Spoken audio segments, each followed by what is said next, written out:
Hey guys, welcome to Vegan Beach Girl. My name's Nicole and today we're going to be doing a vegan what I eat in a day. For those of you who don't know me, I have been vegan for 13 years now, which is quite a long time, and eating vegan is pretty much second nature to me. I would probably best describe my cooking style as lazy but healthy. I don't like spending a long time in the kitchen, but I also like to make sure that my meals are kind of centered around fruit and veg and just making sure that is the foundation of my food rather than too much fake meat and fake cheese. But yeah, let's get to it. So I actually start most of my mornings with a lovely bowl of porridge. I love porridge. I think it's just such a nice way to start the day. It's really filling, it feels pretty healthy as well. I use like thick jumbo oats, I find they taste so good.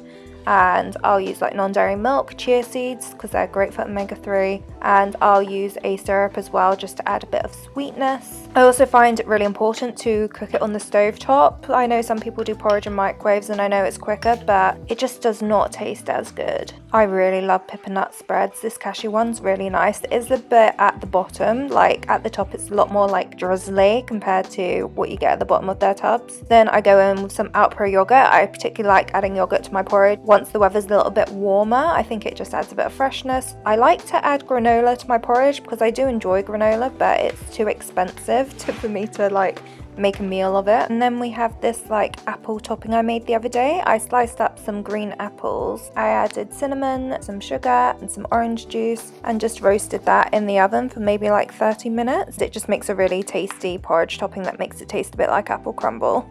Et voila! Look at that, isn't it beautiful? I find that a lot of my porridges are made like this, like they'll have fruit in it and they'll have a nut butter in it. Sometimes it's peanut butter, sometimes it's cashew, almond, sometimes it's chocolate spread. That's a nice treat.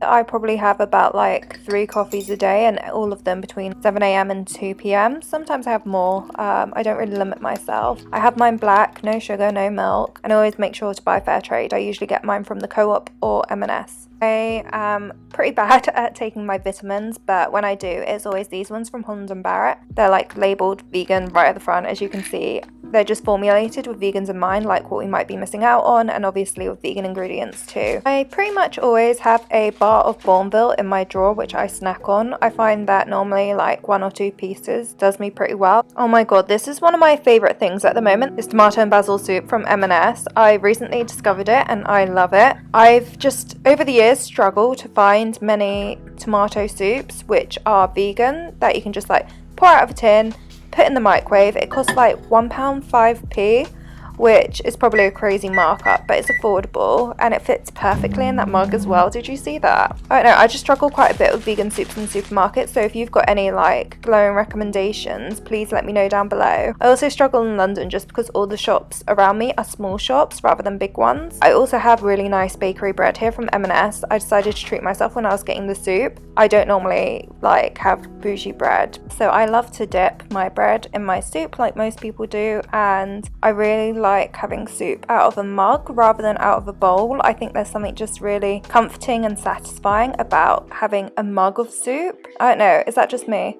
And then for dinner, I decided to make a sweet and sour. I made one of these the other day and I'm kind of like using the other half of the ingredients to make it again. I have like half of that, the Co-op range chicken.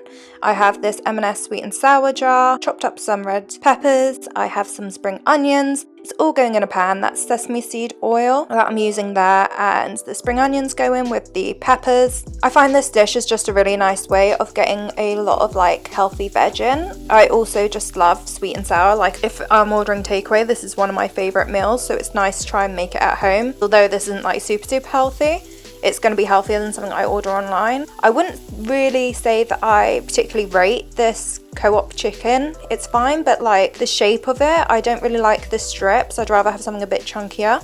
I've added in some green spinach there. It's always a wonderful way to add greens to your meal, and I've added cashews as well because I think cashew, like a dish like this, is just really nice. It's a good way of getting extra protein in, and it adds just such a nice like texture and flavour. I go in and add half a jar of that sweet and sour sauce from M&S, and I also add in pineapple to my sweet and sours. I sincerely don't believe you've got a sweet and sour unless it's got pineapple. I think it is like the essential ingredient, so I made sure to add that. I did nearly forget. And with dinner I had a little vodka tonic. I had quite a lot of these that night, and the sweet and sour was really nice, but I'd say like if anything the chicken chunks let it down. I would have gone with tofu, there just weren't any in store when I thought there'd be. Do you see what I mean? It's just very thin.